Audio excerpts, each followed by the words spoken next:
Om Sai Ram. Welcome to Sai Baba the living God and divine blessings. तो मैं हूँ आपके साथ नीलम और आज मैं फिर एक स्टोरी के साथ यहाँ पे प्रेजेंट हुई हूँ। ये स्टोरी है दामोलकर जी की, जिनका नाम बाबा ने ही बाद में हेमाडपंत रखा था, क्योंकि बाबा को पता था कि जो उनका नाम हेमाडपंत रखा गया है आखिर में वो क्यों रखा गया है, इसीलिए। तो चलिए ये कहानी सुनते हैं। बहुत ही रोचक कहानी है, ज़रा ध्यान से सुने, बहुत ही अच्छा लगेगा। इसमें हेमाडपंत, जिनका नाम दामोलकर है, वो मुंबई में रहते थे और काका साहेब दीक्षित के वो बहुत अच्छे दोस्त थे। तो काका साहेब दीक्षित ने उन्हें शिरडी आने को कहा, लेकिन वो गुरु और संतों में विश्वास नहीं रखते थे, तो वे आना नहीं चाहते थे, तो वे नहीं गए शिरडी, मतलब वो नहीं आए। लेकिन वो कहते हैं ना, बाबा जिसको बुलाना चाहते हैं वो जाता नहीं है, वो वहाँ पहुँच जाता है। बाबा की मर्जी हो गई तो कैसे नहीं पहुँच सकता। तो दामोलकर जी के साथ भी कुछ ऐसा ही हुआ। वो बम्बई में बहुत अच्छे पद पे जॉब करते थे।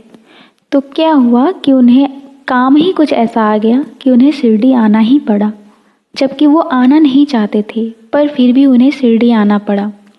लेकिन शिरडी आने के बाद भी वे बाबा के पास नहीं जाना चाहते थे। काका साहेब दीक्षित से उनकी इस विषय में वाद विवाद भी हो गई थी, और ये वाद विवाद होने के बाद वे शिरडी में ही थे, मतलब शिरडी से गए नहीं थे। काका साहेब दीक्षित ने जो बाड़ा का निर्माण करवाया था उसी में वे ठहरे हुए थे। फिर क्या हुआ, दोनों बाबा के पास गए, बाबा के दर्शन किए। काका साहेब दीक्षित तो बाबा के परम भक्त थे ही, अब दामोलकर भी उनके परम भक्तों में से एक बनने ही वाले थे। क्या हुआ कि बाबा को सब ज्ञात था कि बाड़ा में क्या चल रहा था। दोनों के बीच वाद विवाद हुई थी।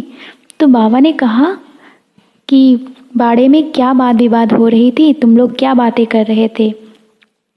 दामोलकर जी को यह सुनकर बहुत ही हैरानी हुई। वे सोच में पड़ गए कि द्वारका माई तो बाड़े से काफ़ी दूर है। फिर बाबा को ये सब कैसे पता चल गया कि वहाँ पे क्या हो रहा था। जब ये बात का उन्हें पता चला तो वे बाबा के चरणों में गिर पड़े और रोने लगे और बाबा से माफ़ी मांगने लगे। फिर बाबा तो हैं ही दयालु, बाबा ने उन पर दया दृष्टि दिखाई और उन पे अपना हाथ रखा और आशीर्वाद दिया। और फिर उसने बाबा से पूछा कि बाबा, मेरा नाम तो दामोलकर है, आप मुझे हेमाडपंत क्यों कहते हो। तो बाबा ने कहा, धीरे धीरे सब समझ जाओगे। फिर क्या हुआ, अंत में दामोलकर जी एक बहुत प्रसिद्ध लेखक बने, जो कि बाबा की ही सच्चरित्र का लेखन किया उन्होंने। पहले तो वो इस बात को लेकर तैयार ही नहीं हो रहे थे कि मैं, मुझ जैसा मूर्ख अज्ञानी, बाबा के चरित्र के बारे में कैसे लिख सकता हूँ। फिर उसने सोचा कि मैं बाबा से इस विषय में प्रार्थना करूँगा। तो बाबा से वो प्रार्थना करने लगे कि मैं आपकी जीवनी लिखूं, इसका मुझे आशीर्वाद दीजिए।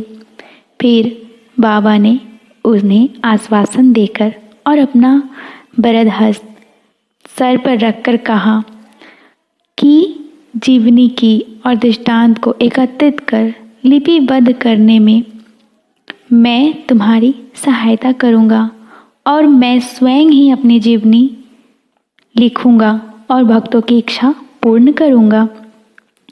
ये सब सुनकर हेमाडपंत बहुत प्रसन्न हुए और उन्हें ये विश्वास हो गया कि अब बाबा मेरे साथ हैं तो मैं बाबा की चरित्र जरूर पूर्ण करूँगा और लिखूँगा।